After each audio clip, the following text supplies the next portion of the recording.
What's up, everybody? Welcome to another episode of Turn on the Jets Live. I'm your host, Steven Zantz, joined by my co-host, Steven Russo.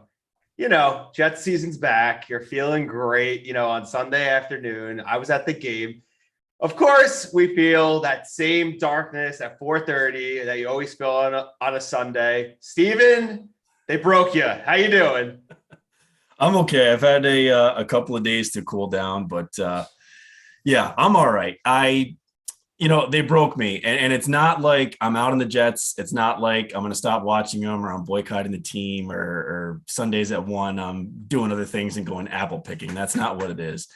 I'm just done with the blind optimism and faith that I've consistently shown really through my life, but specifically over the last couple of years, that we've done this show. And then really since 2010, where there's really no basis for feeling that way. And it's frustrating. It's an extremely frustrating feeling. I mean, from a fan's perspective, which, Steven, that's all that we are, right? We're fans. We just are lucky enough to have this platform, be able to talk about it and kind of get some therapy on a weekly basis here. But I'm tired of convincing myself over the course of 7 months that I don't have Jets football, that it's going to be any different once September rolls around. And I'm tired of being off-season champions and looking and saying, the Jets are better on paper. And, Joe Douglas had another great draft and he made these great trades and all this good stuff happened, because in the end, it really doesn't produce any different results than what we've grown to be accustomed to. And I'm just tired of it. And I've said it multiple times in this show, I don't think that any Jets fan was like unreasonable. I know I came out last week and again, my blind optimism, came through and I picked the Jets to win 27-24. Did I really think it?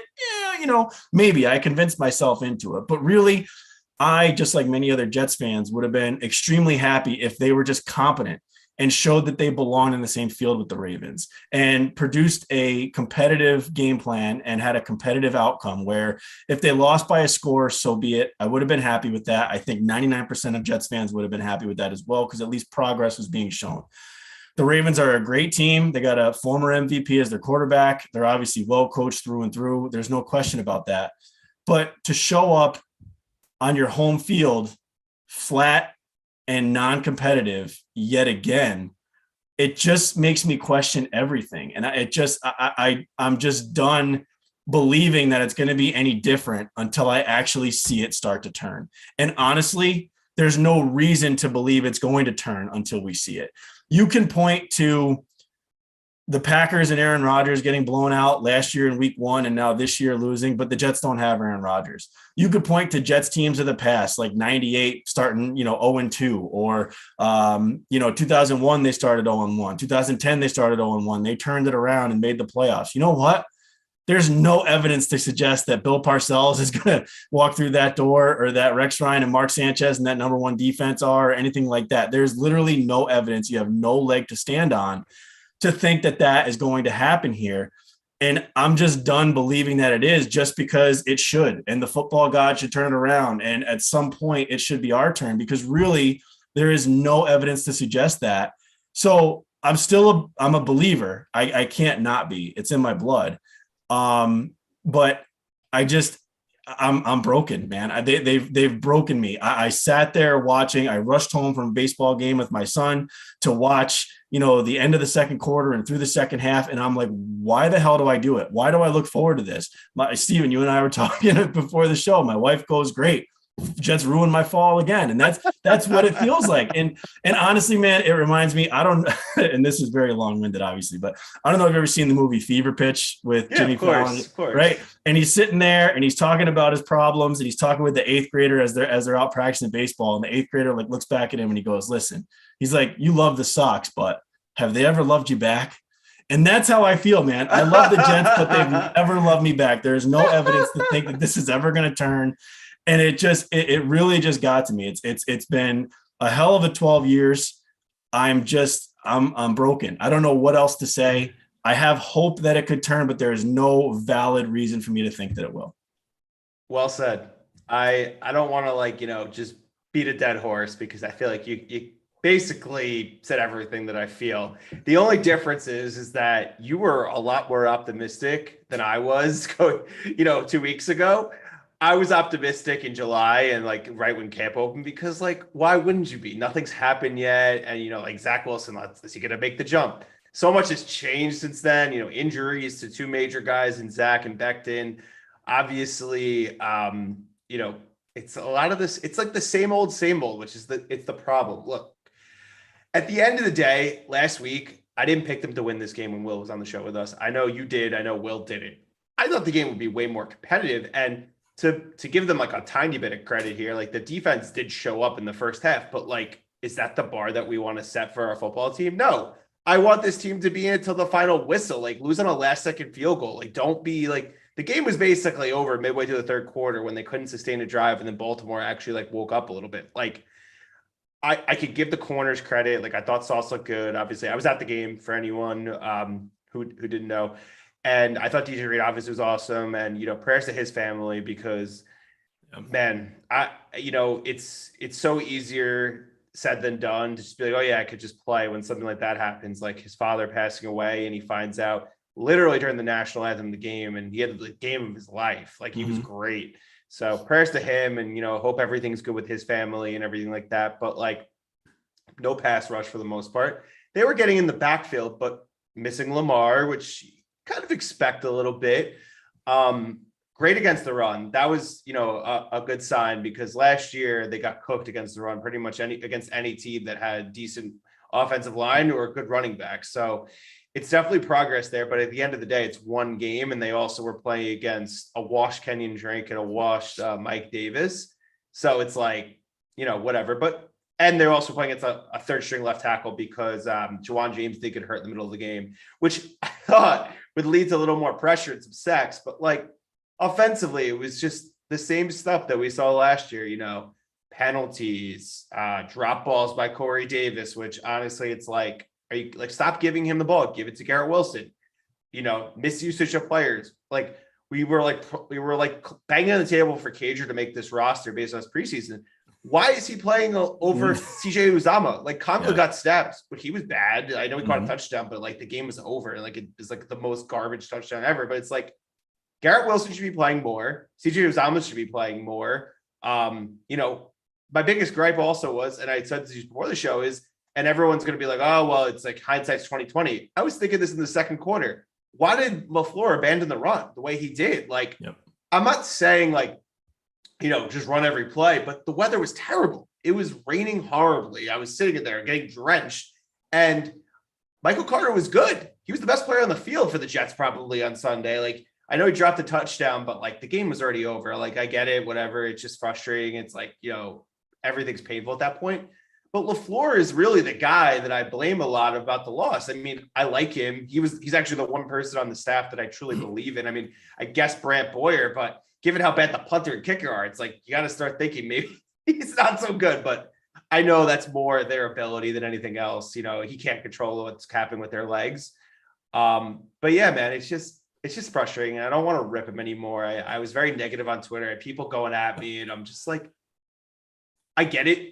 We talk, we have this platform, we interact with people on Twitter, we write, but I'm not just giving them the benefit of the doubt. Like, one of my friends was actually, I appreciate him saying this, but like, I remember we were like all hyped that they like dominated the Falcons in joint practices. And he was like, kind of giving me crap about it yesterday. He's like, you're like the hype man. I'm like, yeah, like I want to gas them up a little bit. I want, people who follow us and the brand as a whole to get excited because if the Jets are good, it's going to be more fun for us. But like, when it comes to keeping it real about this team, I'm not going to just sit here and sip the Kool-Aid. I'm going to tell you how it is. And I left that stadium, with about 10 minutes to go in the fourth quarter, pretty concerned about some of the things I saw. And like, I like Saleh, but we talked about this off air. Right now, he's basically Adam Gase with good PR because he's a good guy. He's got like the mantra, but like he's done nothing more than Adam Gase. So it's like, a little concerned. We got to see how they respond after a tough loss. Week one usually isn't everything. Yeah. But Not a good start, to say the least. Yeah, and I agree with you wholeheartedly on the negativity. I'm not I don't trying want to to be be negative. like that. I don't. Yeah, I don't want to be either. And I would call it, Joe C calls it pragmatic. I'd call it just objective. That's what I'm trying to be and what I'm aiming to be. I'm just saying that. And I get for the it's only 1 week crowd. Like, I understand. Believe me, I get that, and I'm not like hitting the panic button about 1 week either. I get it. The Jets could come out next week against Cleveland and smoke them. And I'm not wavering. I'm not off the bandwagon. Like, I'm going to cheer and root like hell, and I'll be happy as hell next week when we record the show if they come out and blow Cleveland out. I guess all I'm saying is I'm done after a loss like this, looking for those little silver linings and those little glimmers of hope and positivity that I can point to say, well, if this happened, then maybe it went differently. Or if this happened, then maybe this would have happened. But I'm just done with that, because it's proven time and time again that stuff's not happening consistently. And the Jets are a non-competitive team consistently, year in, year out, game in, game out. And it's just frustrating. So with everything that this game could have been, with all the emotion and the excitement from the fan base, and this game on this day at home, with everything there, and they come out and lose 24-9. And Baltimore's really, a good it was 24-3. That touchdown exactly. was the last but 2 minutes of the game. It's to have it be non-competitive midway through the third quarter again, which is every single Jets fan's worst fear. It just tore me down. I get it. Maybe I sound like a panic button guy, but I'm really not. I'm just done with without having a leg to stand on and just being blindly and wildly optimistic, really for no reason at all here. Yeah. And listen, you're a fan. It's short for fanatic. It's like you want to be passionate. You want to get excited. And I get that. And like football, you only get 17 games. It used to be 16. I don't know if 17 is necessarily a better thing when you're a Jets fan, because it's just so frustrating every week. But like, you wait 7 months. Like you said this before, it's like, can we get like some fun? Like, can we get some touchdowns? Can we get some close games and feel that adrenaline, the last 5 minutes of the game, like in the witching hour when other teams, where wins become losses, losses become wins. Can like we be the team that steals the game? Like, it's just 2015. That was the last time we actually felt like a semblance of like, okay, the Jets can really beat any team that they play. And then obviously it ended pretty poorly on week 17, which is probably one of the lowest points I felt as a Jets fan, because like Fitz just imploded and it was hard, but they haven't really done anything since. It's just been a downward spiral. And even the 7-9 year, which we're going to get to because of the Saleh comments, it's like they're 1-7. The season was still over. Like, I know they went 6-2 down the stretch, but at the end of the day, it doesn't matter because they were never in it. It was just like a tease. And then we all knew it. Like you could obviously play devil's advocate with Adam Gase for all the people who hated him after 1 year. Like, he still won 7 games. I'm like, when you look at it in a vacuum, it's like, 7 games. But then when you actually think about it game by game, playing bad teams, bad quarterbacks, just some luck. Like, they shouldn't have won that Dolphins game with that, when pass interference was able to be like reviewed, which if in today's NFL, they would have lost. So it's just, come on, man. Like, we deserve better. I know that everyone's just like, you know what? It's the Jets. It starts at the top. And it does. I blame a lot of this on Woody Johnson. I'm not. But like, I want everyone to just be critical. Don't just like feed the propaganda that you want. Like, I know like we're going to kind of steal a point from Joe here, but it's like, okay, like the longer they hold out Zach Wilson, it's longer they build an excuse of, this is like, like we didn't have Zach for 7 games or whatever. Like, no, like coming out of the season, not knowing what Zach Wilson is the worst scenario, because then we're sitting exactly where we are right now, a year from now, because it's only going to be 1 game in and we still don't know. So it's like, he needs to play. He needs to be bad. He needs to be good. And then we figure it out from there, because if this roster that we all think on paper is as good as it is, then, sign Jimmy Garoppolo and then draft a quarterback, because then you at least, you're building something, and these young players who actually are talented can develop more. And then eventually you pull like a Broncos and trade for a franchise quarterback or draft one. Yep. Sorry, that's just like, that's all I need to know. I get it, man. I'm just like, honestly, I think I said it last year. I'm asking to get off my couch with excitement. Give me a reason to jump up and give me the Titans game like 10 times instead of once. I sat there and I watched the Jets game, and then you look around and you look at the Bengals game, and Joe Burrow throws 4 interceptions, but they still take that to overtime. Have a chance. They still should have won. You look at the Lions, who gave the Eagles a fight. They were down big, but they came back and they gave them a fight. And that's an Eagles team that is, maybe a favorite to come out of the NFC. Like, you look around at all these competitive games, and the Jets again are still just stuck in their own way, producing 3 points with Joe Flacco. It just makes me crazy. And like, yes, Steven, to your point, going a different direction here, it starts at the top. But you know what? Woody Johnson took over this team in 2000. For 10, 11 years, that was a good part of the glory years for most Jets fans that are our age. Yes. Right? 97 to 2010 was a great run for the Jets. That was 14 years. I want to say they were either playoffs or a winning in game in like 10 out of those 14 seasons. They made the playoffs 6 or 7 times. Like, they were better. They were good more often than they were bad. And typically the bad years because the quarterback got hurt like the first game of the season, which is like very understandable for why you're not contending. So Woody Johnson could figure it out then in the first 11 years of his ownership. Somewhere after that, it went completely off the rails and downhill. There's no reason to think that this is going to get any better until we see it. And I guess that's just the moral of my story here. But we can go on to different things, man. We don't need, like you said, we don't need to beat a dead horse anymore. But it's just, it felt different. I don't know. I couldn't just chalk this up to new regime, new quarterback, all this stuff. No, it wasn't like last year. Last year, the opener, they put up a fight, right? Got down early, but they came back. They put up a fight. At least it gave you something to be a little bit excited about, something to hang your hat on. This left you with nothing. Nothing to hang your hat on. You are searching way too far to find something, to find some little silver lining to say, you know what, this gives me optimism that this is going to turn. Like, at least, like, if you're going to lose and like kind of make me feel like crap, like be up 21-10 in the fourth quarter and blow the game. At least like you were winning. I know. I'm fine with you scored 21 points. Like the bar is so low, and I want to just win games. It's like I hate to be this guy. I hate the guy that I am right now. I don't want to be like that, but I literally smelled this 2 weeks ago, and you like when I got on. I was busting your balls for 2 episodes because you were negative, and now look at me, and I've taken it. I'm sorry. But, it's fine. We'll get into more about the game. I mean, honestly, like, we'll try to remain objective and stop being negative. But biggest takeaways, like good or bad, biggest reasons for optimism, biggest causes for concern as we move forward to the rest of the season, but especially week 2 at Cleveland. Yeah. Okay. So optimism, kind of touching this a little bit.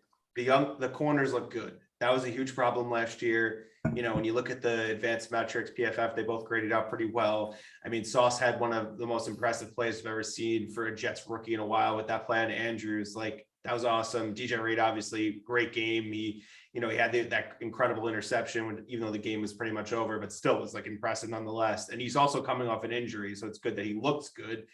I thought the defensive line was active, but they only had they have 1 sack. I remember it was JJ, so that was good. And I tweeted this. I'm like, at least JJ is already better than Vernon Colston from a Jets perspective. He is. Vernon never had a sack, and JJ has half a sack. Yes. So we can't get it's only going to go up from there. Can I just want to ask you about the defensive line? Like, is it fair to say that they looked good and that we were impressed, but it just wasn't good enough, especially considering the Ravens offensive line and the injuries to it? Yes, but I think partially it's because Lamar's so elusive, and I know like every team has trouble with that. So let's see, like Jacoby Brissett's like athletic this week, but like he can't move around like Lamar. Like they can actually, nobody moves like Lamar. Yeah. So like Josh Allen too, but like I was encouraged, and like the advanced metrics on Quentin Williams were like amazing. He was one of like the best like interior defensive linemen according to PFF. He had that 1 pass deflection, but honestly, I didn't hear his name or see anything. Yeah. That was the one thing. But isn't PFF also the ones that said like Joe Flacco was graded higher than Patrick Mahomes or something? Like no, that's not what they said. No, I know what you're talking about. See, PFF grades, man. I don't know. No. Patrick Mahomes was 7. Okay. But it was like Jameis was ahead of him. I mean, Herbert was, which is fine. Josh Allen 5 TDs, and he was 7. Mahomes was like insane. Yeah. I know, obviously, I have some invested interest on my fantasy team, but my God. Yeah. Everyone's like, oh, he doesn't have Tyreek Hill. No, money. He's insane. But causes for concern. I don't want to sound the alarms, but LaFleur, to be honest with you, I think he got a little too pass happy given his quarterback situation, and like the rain was bad. Your running backs are running the ball better. Run the ball. Like, protect the football. Your offensive line is not doing a good job with pass blocking. I guess kind of building off that a little bit, Laken Tomlinson was pretty bad. Not the best start for someone that we had high expectations for. I think he'll figure it out, but I will say his strength is definitely in the run game. Also, honorable mention, Max Mitchell, guy that probably was not expected to play at all this year, held his own pretty good. I know he gave up a couple pressures, but he didn't look overmatched. He wasn't getting beat constantly by their defensive line. Obviously, this week will be a bigger test when he's playing against guys like Myles Garrett and Jadeveon Clowney. But, for a fourth-round rookie making his first career start in his first NFL game, you can't really be upset with what he did. I'm going to pass over to you. What's the optimistic part for you, and where's your concern lie? The optimism is I think that the young playmakers looked good. I'll loop in Michael, even second year guys, but Sauce Gardner obviously looked the part, looks every bit the number one corner and number 4, how the number 4 overall pick should look. I think there's obviously optimism there, which is great. And he was calling Joyner out on that play that was a miscommunication that caused touchdown. That's absolutely what you want. Like it's a mixed bag, because it's like, why is Joyner not doing his assignment? But Sauce knowing that means whenever we get the real safety, we'll be good to go. Exactly. I think Michael Carter and Breece Hall looked good. Obviously, the Michael Carter drop, the Breece Hall fumble were not good, but everything else aside, I thought they both looked good. I thought it was not interesting, but Michael Carter looked really good. And he looked, like you said, he was the best player on the offense. And now you can kind of see why, they're saying running back 1. I still think that kind of transitions as the year goes on, but we'll see. Right now, it's a nice 1-2 punch. Breece Hall, hang on to the ball. Michael Carter, catch the ball. Garrett Wilson obviously looked good. There's no reason that he shouldn't be getting touches over Corey Davis now. Corey Davis, catch a ball, man, and catch a ball when it matters. He makes plays in garbage time when the pressure's not on, but when the pressure is, it's just not there. That third down conversion was huge, and he dropped it yet again. The same story from last season. I'm a believer in Corey. I was like him. At him I like his size. I like his speed. I like his talent. I like everything about him, but catch a freaking ball. None of it matters if you don't catch a ball. And I thought Elijah Moore looked good. Honestly, I thought it was a little. I don't know if you saw this being at the game, but I felt like I could sense Elijah Moore's frustration. The push off late in garbage time in the end zone, it felt like he was frustrated. He did it earlier in the game too. He lucked out because there was a defensive penalty on that same play, but he pushed off blatantly. And you could just kind of, I don't know, maybe it's me looking too far into it, but you could tell that Elijah Moore was a little bit frustrated. But get some of those manufactured touches to Elijah, to Garrett Wilson, get that stuff going, because those are your playmakers. Get your best playmakers on the field and figure out how to get on the ball. On a cause for concern, really LaMarcus Joyner for me. Yeah, honestly, man, the blown coverage. Who could have seen this coming, right? And that's what bothers me is there's really no other option here. You're either dropping to, Ashton Davis, who we know what it's like, or an unproven, undrafted rookie in Tony Adams. But hell, give the kid a shot. At least you don't know. But LaMarcus Joyner, I think there was some discourse, especially on the TOJ Slack, on whose fault that was. I think Will came in and kind of said it was Whitehead, but I'm not really sure. Either way, I think the bigger play was that LaMarcus Joyner pass interference. Because honestly, that ball was overthrown by 10 yards. Sauce was already locked, running 1-for-1 with them, running stride for stride with them with no problem. And Joyner just comes out of nowhere and bumps him for no reason at all, just because it seemed like he got lost in the back end. And what happens? Next play, Bryce Hall covering Devin Duvernay, touchdown, right sideline. The stuff that happened in this game to drive me nuts, man. It was I don't even know what to say. That's life as a Jets fan, unfortunately. It is. I'll kind of go another route here, aside from my, not aside from, but furthering my negativity here. The biggest plays in the game, the Corey Davis drop, which I already spoke about, the Tyler Conklin fumble, which just completely deflated that drive, and they could have scored 6 there. The Joyner pass interference was absolutely huge, and then the Breece Hall fumble. So 4 things that just typical Jets fashion that just can't happen if you want to win games. We've said it time and time again. The Jets They're not good enough. They're not good enough to overcome this stuff. They're not good enough to overcome stuff like that. They're not good enough to overcome 20-yard punts and missed field goals from your supposed, improvement and upgrade at kicker. Like, get Eddie Pinheiro back because he was automatic from 45 and in. Like, I'm just you can tell, man. It just wasn't a good day on Sunday. That's it. So hopefully they can Rex Ryan bury the ball, wipe the slate clean, start fresh on Sunday at Cleveland. But man, it was not pretty on Sunday. Yeah, I'll give Greg some I'll give him some leash. I'm gonna say some leg, but he has a proven track record of being a good NFL kicker. Whereas Braden Mann, there's zero evidence of him being a competent NFL punter. All he could do is tackle. He sucks. Like, I know they just signed somebody from the Chargers who's also apparently pretty bad, but like, you had a good punter on your roster last year in Thomas Morstead. He's on another team because everyone's like, oh, we just thought he was old. Why did they let him go? He was way better than Braden Mann has ever been. Braden Mann is awful. And anyone who's going to be in my mentions about it, I'm tired of it. Like, what are you watching? Like, seriously, they're like, oh, the conditions. I'm like, it's not just Sunday. It's the whole 2 years. He's trash. Freaking Matt Amendola in that Carolina game last year when he filled in for the injured man was better than him. Like, honestly, we should have just kept him if they were gonna cut Morstead anyway. It's just like, oh man. I want to touch on Mike White real quick because there's just this annoying discourse about that. Stop it. Like, I get it. We don't want to watch Joe Flacco play. I don't want to watch Mike White play either. Streveler would be the only one that I'm like, if you're really gonna make a change, do that, because at least he's what LaFleur wants in a quarterback, because he has the ability to be out of the pocket. But like, guys, the Cincinnati Bengal game last year, it was the biggest fluke ever. Like, I don't know what else you need to know. I get it. He threw that touchdown in the Colts game. The Jets got their asses beat in that game. Like, congratulations. He threw one touchdown that game, then he got hurt. And then he was awful against the Bills. Like, he's not a starting quarterback. And like, I don't care. Like, Joe Flacco's bad, but at least like he has a resume. Like, I get it. And it's not an upgrade. I said this earlier. I'm like, even if Mike White is 5 to 10% better, does it really matter? It's a bad situation anyway. Mike White's going to make some bad throws. He had 3 interceptions in the game against the Bengals, and he had 4 interceptions against the Bills. Like, what are you guys like thinking here? Like, congratulations. He got lucky that the rest of the team really showed up in that Bengals game. And he obviously just did those quick throws. Sorry, I don't want to hear it anymore. We need Zach back. Nothing really matters until he comes back. I mean, like, steal the game, but do it because you're running in your defense, not because of the quarterback, because at this point, the quarterback is a corpse or just a guy who's not good. So I don't know what else to say. Yeah.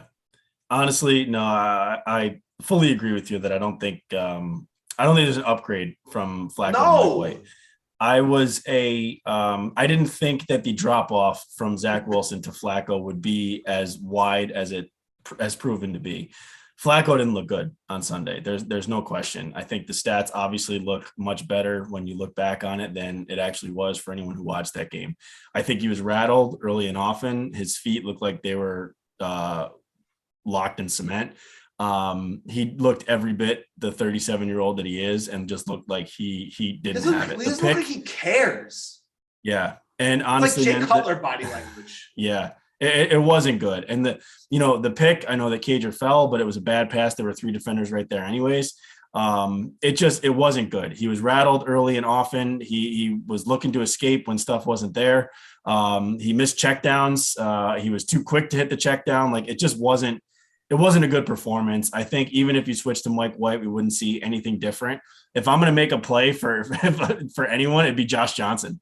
Like, go out and at least he brings something different to the offense, or start Streveler. Like, really, that's obviously not going to happen, but we're going to ride with Flacco until whenever Zach gets back. Maybe there's a surprise and he comes back week 3 instead of week 4. I feel like that's more realistic than people think, because he's not on IR. I'd imagine that next week he's probably going to practice in full, and then they're going to make an evaluation, because he is doing stuff this week. I know it's more like individual stuff and throwing against air, but it's progress. So, man, we need him back, because this is just unwatchable at quarterback right now. It sucks. It is. But I don't think that White brings anything to the table that Flacco doesn't already. Slightly more mobile, but like not even really. Not at all. So it's just same immobile check down guy. He's not going to bring anything to the table that Flacco doesn't already do. So let's transition a little bit. I know that you kind of alluded to it in the couple previous episodes here. I know I don't want to say you're souring on Robert Saleh, but you're starting to see some chinks in the armor. I think if you were seeing that, your vision and view of him probably isn't improving. So let's talk about Robert Saleh, the post-game presser, interview on Michael Kay show. I mean, what are your thoughts overall on Robert Saleh?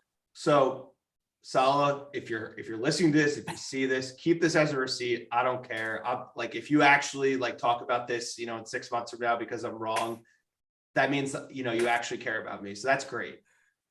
I am rooting for you. I like you. I think that you look the part a lot of the times, but if I'm being honest with you, man, we had a damn football game. Stop with these stupid comments. Like, you're putting yourself in a hole, man. Like, I get it. The pressers really don't mean anything. You don't need to make yourself look stupid. You don't need to put unnecessary pressure on you because there's already enough of it right now. You just stop with the excuses, man. Just just admit that your team wasn't good. Or not good enough for that, because apparently, they didn't get beat yesterday. They lost. No, you got beat and you lost. So I don't want to hear that. Secondly, the whole thing that you said on the Michael Kay show about the roster that Joe Douglas inherited, I guess in 2019 when he got here. Newsflash, that team has more wins than the Jets have had the last 2 years combined. So that was a stupid comment. I get it. The roster was bad, but you know what? That's the only thing that's keeping Joe Douglas's record from being better, not as bad as it really is. So don't say that. I think that's stupid. The receipts thing I don't care as much about, but just focus on football, man. And Keyshawn said it today. Coach the damn team. Could not agree more. I hope I'm wrong. I will gladly eat my words. Gladly. But running up the stairs and, all positive vibes only, all gas, no break. If you don't win games, all that stuff is stupid and you look like Joe Judge. I'll pass it to you. That was very nice. I like that. I'm a little bit, I have a little bit of a different view than you. Honestly, the receipts comment, I actually like. It's not bad. That one's the least of it, I think. I like the fire. I like the belief that he has. I believe that he believes, right? But I also think it's time to win, and that's it. And that's all that matters. It's put up or shut up. So I like him having the receipts comment. I really do. I hope that he can take that mentality and get it from this team as well and come out and just smoke Cleveland. But again, until we actually see it, I'm not going to believe it until it actually happens.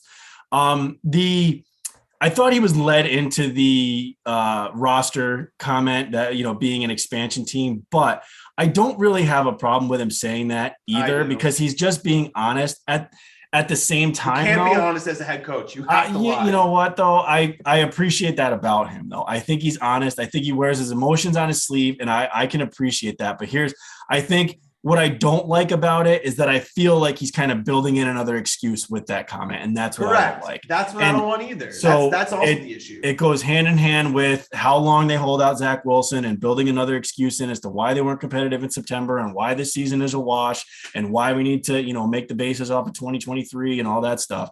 That's what I don't like. But the other comments, I don't mind. But again, it just comes down to exactly like you said, running the stairs, 60%, all gas, no brake. Nothing matters until you win. And honestly, man, I'm not even asking you to win. I'm just asking you to be competitive. No, I'm asking you to win. I'm asking you to beat the Cleveland Browns. I'm asking you to beat the Cleveland Browns. I agree because, yes, for next week, yeah. But I'm saying most of the time in your career here as a New York Jets head coach, I've just asked you to be competitive. That's it. That's all I asked of you last week. Now you're in a must-win situation really in week 2.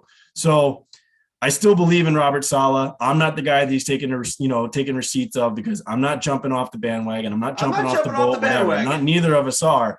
I'm just saying it's put up or shut up time because I'm tired of the talk. We need to actually see it. Yeah, I think that comment was more towards the media, not the fans, which is fine. Which is why I made the joke. If you want to put this in my face in 6 months, sure. But the fans have a right to be frustrated. We paid it for the games. We pay for the merchandise, which I got to stop buying. I mean, I said last week my whole spiel about not getting jerseys unless they sign a contract extension. I stand by that. I wanted Elijah Moore jersey, but I'm not buying it until I know he's actually going to be on this team for the long haul. But it's like, at the end of the day, man, like, it doesn't matter what you say. It's what you do. It's what you show. It's the fight that your team believes. I do like you. I think that the locker room like loves playing for you, but if they really love playing for you the way that we all perceive like that relationship, they wouldn't get their doors blown off and they wouldn't look uncompetitive at times. Like Bill Belichick seems like the most like, vanilla, like not like a rah-rah guy. Do his teams ever really look that unprepared? I know they didn't play well this past week, but I think it's more of a roster issue and him being a little bit arrogant with the offensive coordinator stuff. Yeah. But like those teams always were prepared. They never got their doors blown off, and it did maybe like once every 3 years. So my point is like, I want to be wrong. I want you to succeed. I am not off the bandwagon. I'm giving you time, but the patience is going to be very, very thin. If we start 0-2 losing to Jacoby Brissett. I know the Browns have a better team than the Jets, but from a quarterback standpoint, it's pretty much even to me. Yeah. I mean, Joe Flacco has a much better, NFL resume than Jacoby Brissett. I know he's old and I know he's slow. At least Brissett can move around, but like he's bad against the Panthers. Like he basically had that one drive to really get them in position to win the game. Yep. And other than that, he was bad. Look at this. Yeah. Look at the statistics. He just wasn't good. So it's like, we're going to talk a little bit more about the game, I guess now, but like, I just want this team to have some heart. Yeah. They lack it sometimes. And that's the issue that I have. It's like, don't like have to say like the defense played well for a half. It's a game of 4 quarters. It doesn't matter if you have a good half. Every squirrel can find the nut. Like, it's like, come on. Like, it's the NFL. Like, little victories are stupid. Like, come on. Well said. Let's turn our attention to Cleveland. Go ahead. So what are you thinking for this week as the Jets go to Cleveland to face Jacoby Brissett and the 1-0 Cleveland Browns? Well, should I say what I think or should I say what I want? I think you give your honest to goodness feeling as to what's going to happen on Sunday and what are the keys of the game. Okay.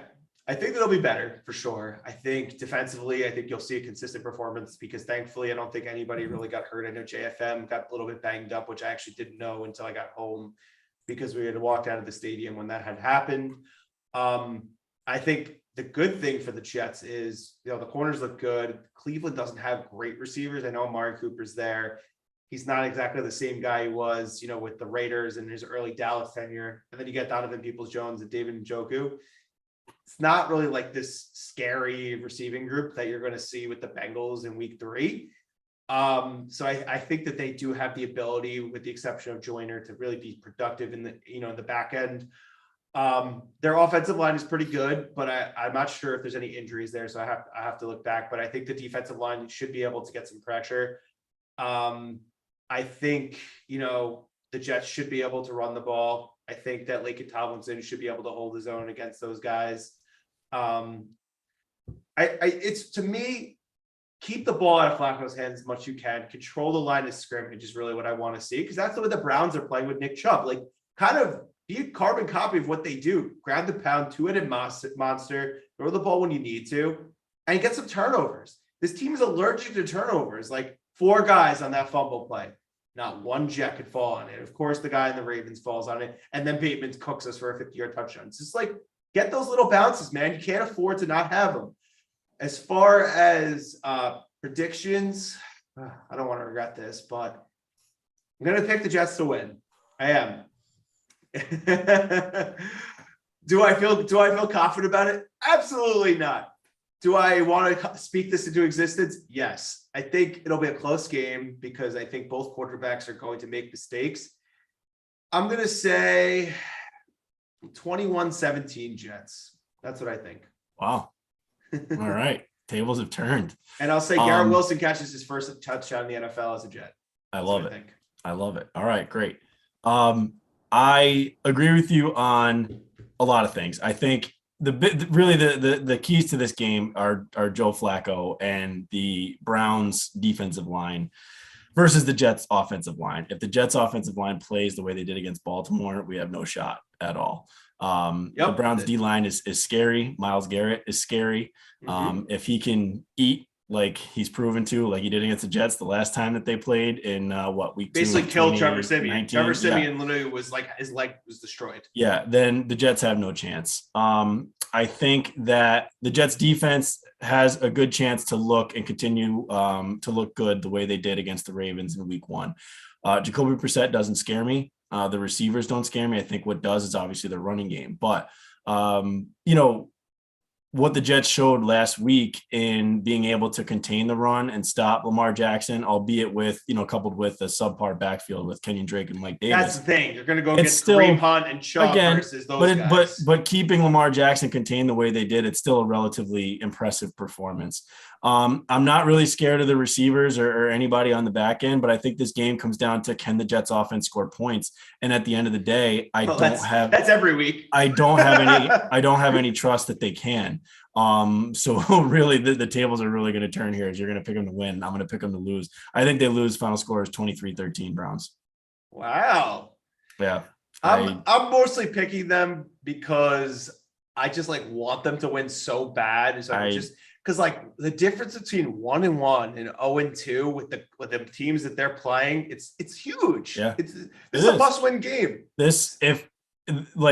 The course and the trajectory of this season changes so much depending on how this game goes. Think about the times the past few years where one game early on changes everything. If they win that Bills game in week 1 of 2019, they're 8-8. They're not they're a 500 team. Maybe Adam Gase is still the coach here. Who knows? God, I hope not. But there's just so many different things. There's a lot of things you can point to in Jets history. I mean, I remember 2014. It was Geno's second year where they were up 21-0 on Green Bay, and they were already 1-0. And they lost 7. They lost 7 in a row. But who knows? They hold on to that lead. Who knows how the course of that season changes? There's a lot of things you can point to like that. But the look of this team, 0-2, coming back home to face a Bengals team who knows what they look like after next week, versus they come out and they beat the Browns. Say they blow the doors off the Browns, and you're coming back home to play a Bengals team that you beat last year.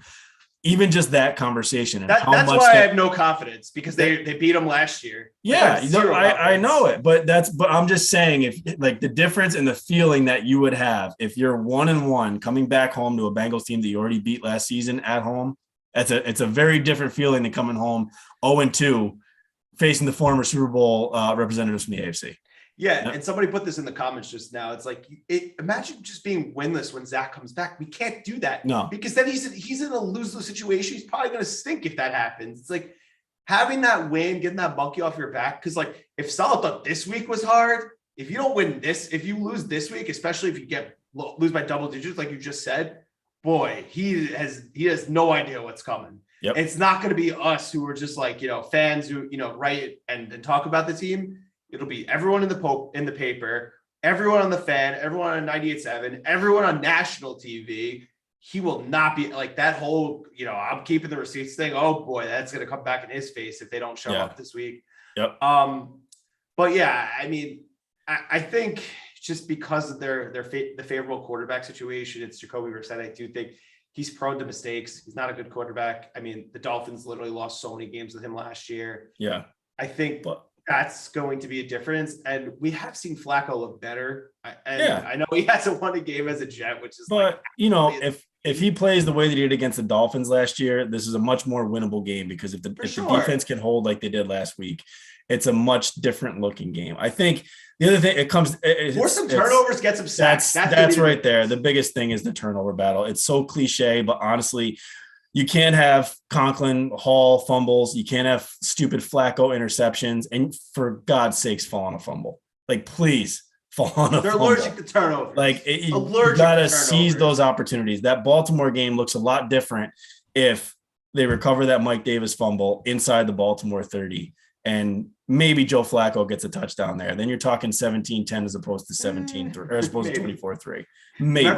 Remember it was It was the Broncos game with Sam Darnold when he hurt his shoulder. Yes. And whatever his name is, Pierre Desir, was that who Yes. it was? Oh my God. Yes. He had 2 interceptions, but absolutely got cooked. Yes. It's like literally insane. Pick 6. He had a pick 6 in that game. Yeah. But he was so bad. But He it's was like awful. he actually got turned Awful. over. That was such a weird game. So weird. I can't. Yeah, that was like I remember that was like the start of me rooting for them to lose, because there were some reports coming out of there that if they lost to the Broncos with their 3rd string quarterback on Thursday night, that they were going to fire Gase. And I was like, yes, lose, do it. And they lost, and Gase was still there, and that's it. Dude, that was the moment. I was concerned, obviously, after the first 3 weeks. I guess it was they played the Bills, they played the Niners, and got absolutely walloped at home. They got and walloped. They played Indianapolis. And then they played that game. And after that game, I'm like, if Sam Darnold can't beat Brett Rippon at home on a short week, who hasn't played a game since, I'm like, this guy can't be our quarterback anymore. That was the moment. That was like, that was when I gave up on him. I mean, I was getting skeptical after the first 3 weeks because he was just not good. It was terrible. But yeah, that was when I started to root for losses too, because I'm just like, let's get Trevor Lawrence, which we don't have, which is great. But I want to just go back to like another like thing with teams that finding ways to win. Like Justin Fields wasn't good for the Bears this past weekend, but they played well as a team. Like they figured it out. Like he wasn't good. It was 8-17 in the modern NFL. That's horrible. I know the obviously the weather was bad, but like Joe Flacco still completed like 30 passes in the bad weather. You know. I know. Any closing thoughts? You know, before we embark on this wild ride. I said it all. I think I always say no, and then I give more thoughts. But no, I I don't want to be negative, man. I hope they prove me wrong. And honestly, like I'm not even. Again, I'm still hopeful. I think there's a possibility they turn this around. I think there's definitely a possibility they come out. I mean, listen, and they go 7-10 or 8-9 or 9-8, even like I predicted. I'm tired of investing so much in them and giving them so much belief with nothing in return, and literally no reason for me to viably think that or feel that way. And that's just where I'm at. I mean, and how'd you like my fever pitch reference? That was really good, right? That was it. My dad will appreciate that. That's one of his favorite movies. But the only thing I hate about it is about the Red Sox, who I know, but you know what? Like it's a great movie. Jimmy Fallon, Drew Barrymore. Come on, that's not Yankee Dancing. That's Devil Ray Dancing. That's a great movie. Great movie. For all you listeners, watch Fever Pitch when you can, because it's a fantastic movie. It's just funny because I'm pretty sure he's a Yankee fan in real life. Probably is, but I mean, I think it was a Fairley Brothers movie. Like I think they're from Rhode Island, so every movie they have, I lived in Rhode Island for 4 years, so it's kind of neat. But every movie they have some setting in Rhode Island, but it's pretty cool. But sorry, Stephen, go ahead. I digress. No, you're all good. I mean, look, I don't want to have to be negative. I want to be excited. I want to be talking about a win, about the improvements and the growth and everything with the young roster. But like, show it to me. Stop telling me it's coming. It's coming. Like, remember, like I was saying how, like, what if they like started 0-4? I was like, that better not. I mean, we kept saying 2-2 was what we wanted. Obviously, that was assuming that Zach Wilson was coming back probably for week 2, which is not the case. What? I don't want to settle for 1-3, but like 0-4 is unacceptable. If you're 0-4, everything's on the table. Yeah. Like, if you're 0-4, what's your ceiling for the season? 4 wins? Yes. Like, how many 0-4 teams have done anything of substance? Like 5? Like, you can't do that. Like, but that's what I'm talking about. Like, even just look at the next 3 games against the AFC North. Like, this isn't that daunting. So how much does it change if the Jets came out on Sunday and they lost 24-21 in the last second field goal or whatever, right? And you lose to Lamar, and okay, then you're saying, you know what, 3-1's not out of the realm. They come back, and hey, who knows what could happen, right? But the difference in how this game played out and how they looked, it just makes you think that this is a completely daunting task, and that 1-3 is probably the best possible outcome. But in reality, Cleveland's not a good team, and this game is very winnable. That's not true. They're not a bad team. They're not a good team. If they had Deshaun Watson, they'd be a contender. But they don't have Deshaun Watson. Mediocre, marginal at best. You're gonna come on, really? It's like they're like literally what the Jets are when they had Mark Sanchez. Like, they're not that good.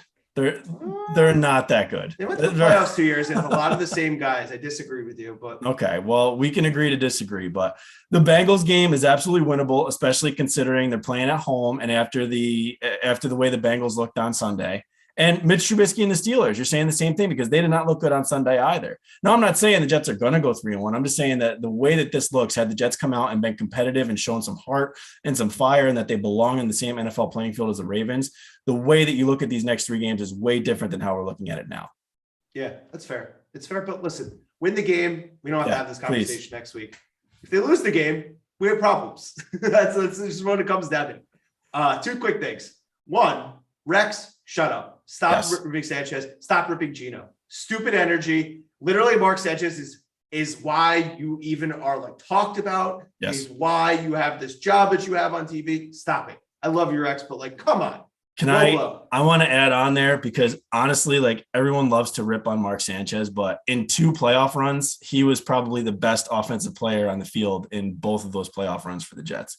So like, arguable, but that's my opinion. And people want to blame Mark Sanchez, especially for that Pittsburgh loss. Like, no, it was the whole Mark team. Sanchez. He was the reason they were in that game. So like, spare me, Rex. All right. I loved you when you were the Jets coach, but stop saying this stuff just to get like, just to make headlines. Like it's ridiculous. And he's admitted that him and Mark were close. Mark, I think when his son made the Clemson football team, like, Mark secretly like congratulated him and no, sent him it's when something. He got hurt. Thank you. There it was. Thank you. Like, don't be that guy, Rex. It's annoying. Like, that's why you're not a coach anymore. Like, just stop it. And the stuff with Gino, man, like really, the guy had a great game. Why are we making this comment? Just like because he makes it about him. I wanted him in Buffalo, so why he makes it about him? Yeah, it's so dumb. And then the second thing is, as we always tell you every week, please make sure to subscribe to our show on Apple or Spotify. Reviews, ratings, we appreciate all that. It helps the show. Also subscribe to the YouTube channel, youtube.com/Turn of the Jets TV. We appreciate all the support. Also make sure that you become a Badlands Patreon subscriber. Best Jets content ever. Joe and Connor do an amazing job. We have that partnership with Profit Exchange. Steven's, weekly 1st at 10 will be out there. I'll be putting some stuff out there. That stuff will actually be free. But I highly recommend getting the Badlands podcast and the future deep dives on the film that Connor will be doing. It's great stuff. And if you're a diehard Jets fan that you're just looking for things to hold on to, that's where you should be going, besides listening to the show and Will's show and then draft season, which the guys are probably excited. But if we're talking about the drafts, it means things aren't so good. Yeah. But yeah, we appreciate the support. And actually next week we will have the newest member of the Jets beat, Antoine Staley from the New York Daily News, DJ's backfill. He will be on the show with us, recapping Jets Browns and previewing Jets Bengals.